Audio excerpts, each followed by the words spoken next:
నాగభరణుడా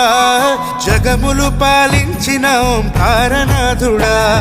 సావుకు తల వంచలేని గరళ కంఠుడా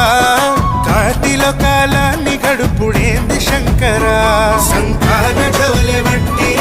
ఇల్లు తిరుగుతావు నీ రూపు దాచి జనుల పాపాన్ని వెతుకుతావు నీ శ్వాసలోని జగమే ఊపిరిని పీల్చునంట నీ సైగతోనే బల్లి సత్యాన్ని పలుకునంట నంది వాహనమెక్కి నాగభరణుడా